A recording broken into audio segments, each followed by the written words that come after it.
looking at me. I'm looking back. Hi you all, how are you? Welcome back to our channel. Hope you're having a wonderful day so far. So today we're showing you our favorite fall drinks, ranging from hot chocolate, a little coffee something, a little tea something, and something for all those little kids out there when you have those family gatherings. Not too many people, remember it's COVID. Little thing that everybody can enjoy. So these are all hot drinks and they give you a certain amount of warmth when you drink them, and it makes you feel nice when you drink them. So that's why we have these drinks specifically during the fall and winter seasons. And some of these drinks we have put our own little twist on them, to fit, to make them more unique, something that will make you the wow of the party. Don't forget to like and subscribe and hit that notification bell if you want to see more. And so without further ado, let's get on to the video. So what we are making is what in America is called as chai tea. Although chai and tea means the same thing. Chai, it's a Hindi word or Sanskrit word which says tea. So what we're going to make is chai. And this is a spice tea, which is basically you drink it when you're feeling very cold, or you come in from a very cold weather and you want to have something nice and warming for your body. So what we do is we start by turning on the gas and we put in 2 3/4 cups of water. Now this is for 2 cups, so I'm showing you how to make it for 2 cups. Now to this you're going to add some fennel. Fennel looks like this and has a very nice fragrance and taste to it. It's also used as a mouth freshener. Then what you're going to do is you're going to add some cloves to the mix. 1 star anise. Be careful when you're using star anise. Star anise can be very, very strong. Then you're going to use some black cardamom. You can get this easily in most stores. Just open the pod a little bit so that it releases the seeds. If you're not able to do that, then you can use A mortar and pestle. mortar and pestle. I'm just using it on the counter. Then you're going to use cardamom, and again bruise the cardamom a little bit.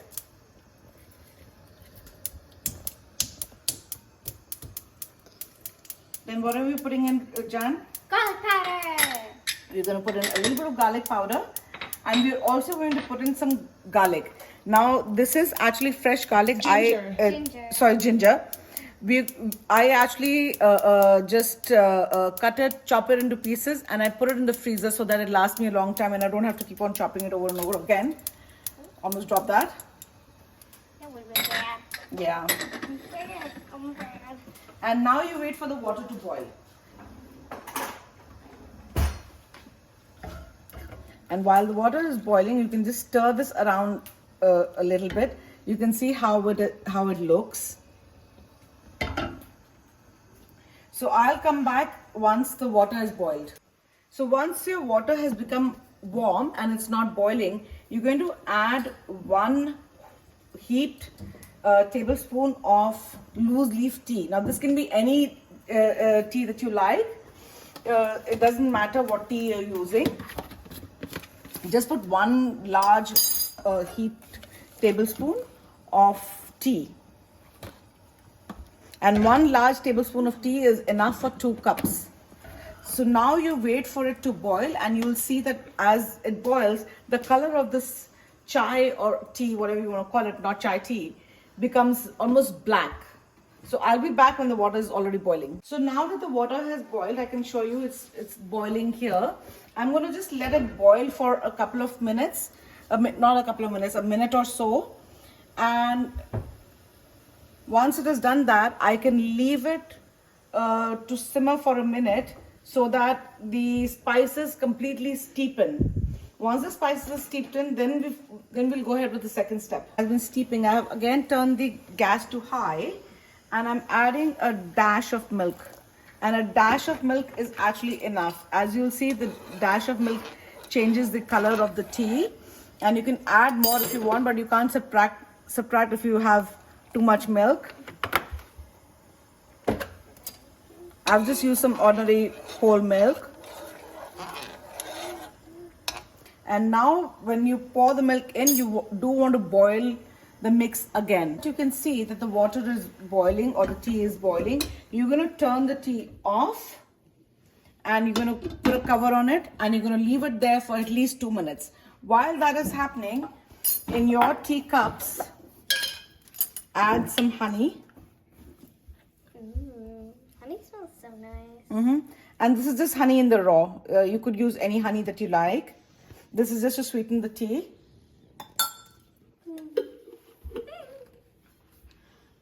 And we'll be back after the tea has steeped. So now that the tea has been steeping for some time, we're going to take this off and we're going to strain it in a cup. Now you do want to strain it because you don't want these bits and bobs coming in your mouth.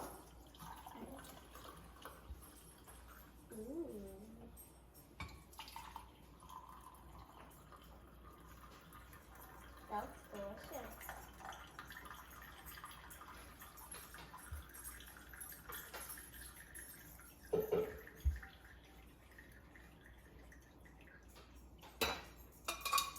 And there you go.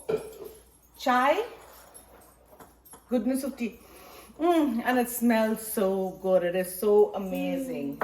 Just stir in the honey and we can sit and all drink some chai. And I hope you try this out and I hope you enjoy it. Hi guys, so now I'm going to show you guys how to make s'mores hot chocolate. This is a classic twist on the hot chocolate. All my friends know I am the queen at making hot chocolate, so I just wanted to add a little something to it. So the easiest way to measure it, I'm just making this for myself, is to actually use your cup and just measure your milk straight from there, so then you don't have a bunch left over, which you might want if you want some more for later. But I usually end up making it single serving.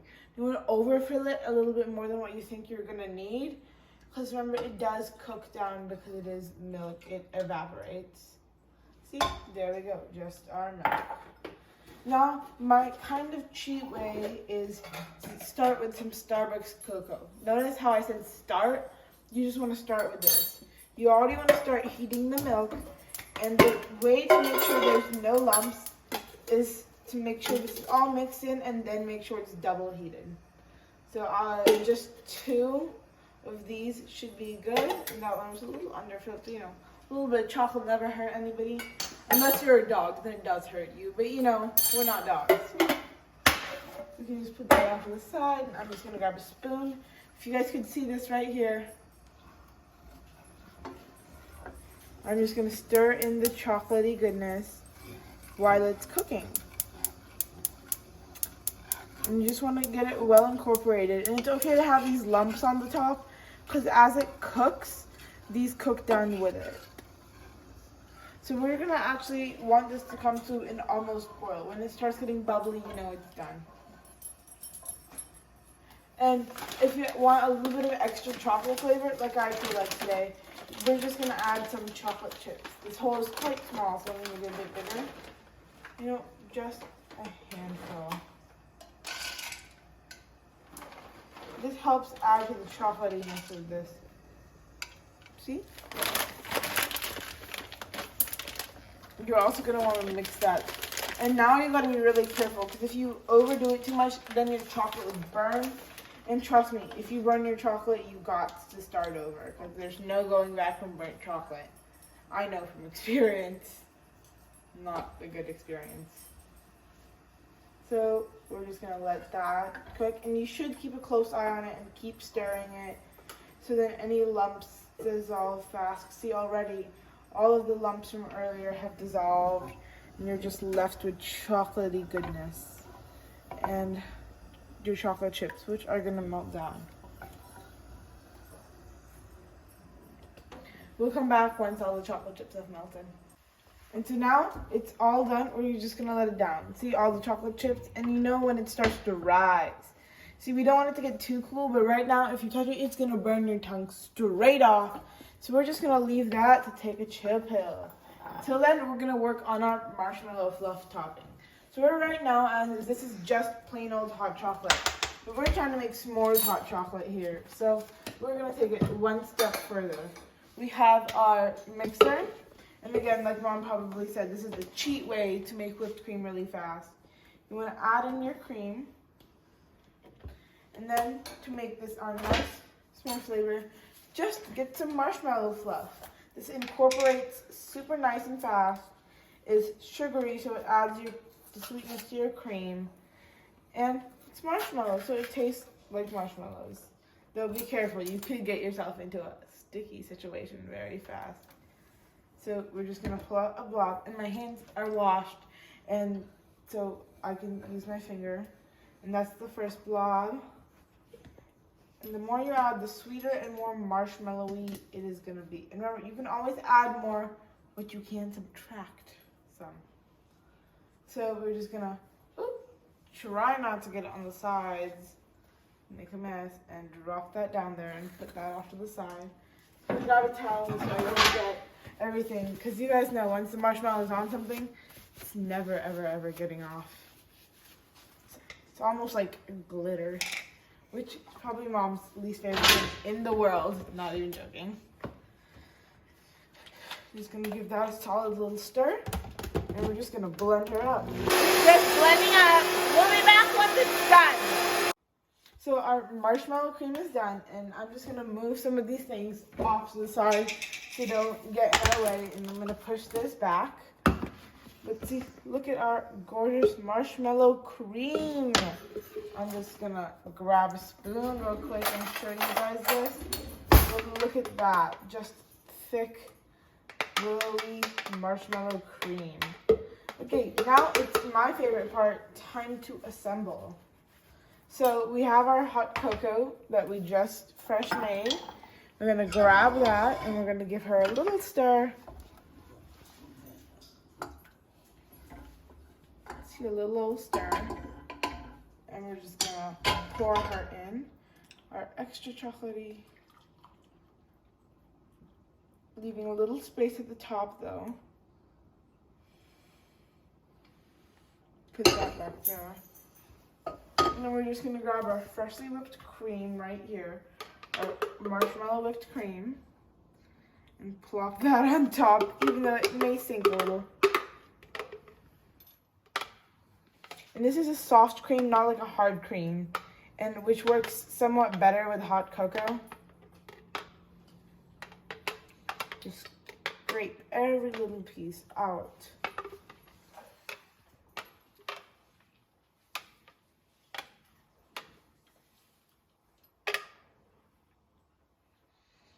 It may not be the prettiest, but trust me, we're getting there. I think it looks gorgeous, stunning. I'm The just cup going to looks take some off the blade as well, because that's where the heaviest whipped cream is, right by the blade. See, that's why we left a little, because it's already overfilling over there a bit.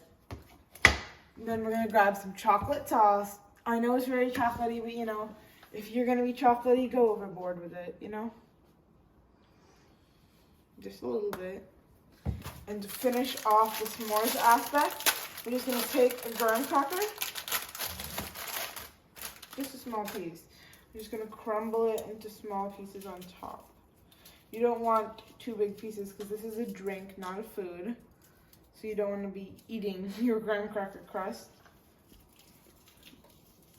See, and that's nice and shaven on top. And you're just going to top it off with a little bit extra marshmallow in case that marshmallowy flavor didn't come through all the way earlier.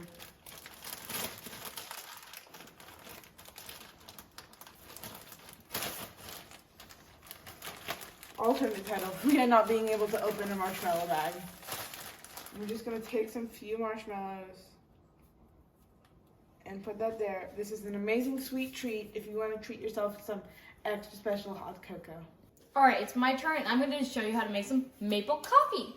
This is something that we all really like, especially me and Aria, because we like the sweeter types of coffee because we aren't into the bitterness of it. And this is a really fun recipe that we use to get into the season of fall and winter and such. Alright, how you're going to start off with this is what you're going to need for cups. You're going to need a half cup, and you're going to need a fourth cup for these. You're going to take 1/2 cup of water. Just going to do this over the pot. And do not turn on the stove yet. And the water may differ depending on the brand of cold brew concentrate. We are just using cold brew concentrate and not cold brew, and we're just using the Starbucks brand. Right. Not sponsored by Starbucks. I wish though. And then we're gonna take this. But hold on, I have to smell it. Oh, so good. And we're gonna take a half cup of this. Just gonna pour it into my half cup. So you do 1-to-1 ratios. Yes. And we've got a half cup of coffee in there now. And we've got this syrup. We've got into this very cool bottle. It's just plain maple syrup. Yeah. And we're gonna open this. We're gonna add a 4th cup, but you can add more depending on how much sweet you like it. Yeah, so I'm just gonna take a 4th cup of this maple syrup. Oh, this looks good. Oh, and also do remember to shake your coffee bottle before you add it in. I do that before, so all the sediments are at the bottom. Now we've just turned on the gas, and we're gonna let this boil. Let it come to a boil. Till then, we'll make the maple cold foam that goes on top. Yep, I'm just gonna give this a little stir real fast before we move on. Just stir it a little bit so everything's nice and incorporated. And I'm just gonna put this aside and we're gonna move on. So we've just put this on a simmer now, and we've just turned, and now it's been boiling. Now it's all good, and now we're gonna make some maple cream to go on top of the coffee. So I'm gonna put my spoon aside and over here. So I'm just trying to help Isha with a little bit of maple cream. So we take some heavy whipping cream, take some maple syrup, be generous with it.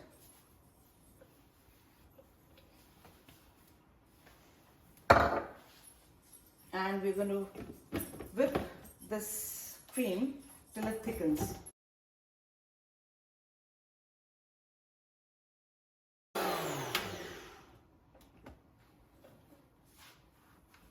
And there you go. We have lovely maple cream. It smells so good. It smells so good. It's nice and thick, and it looks really good. So now Isha is going to do the next step. So now that we've got some cream and we've got our coffee, I'm gonna get a cup. We've got a cup here. Just for effect, I'm going to show you a small cup in this. We'll make the cute actual cup. in this. So you pour your coffee in. Careful, it's hot. So cute. That's an espresso cup, right? And I'm just going to grab a spoon. And we're gonna take this nice.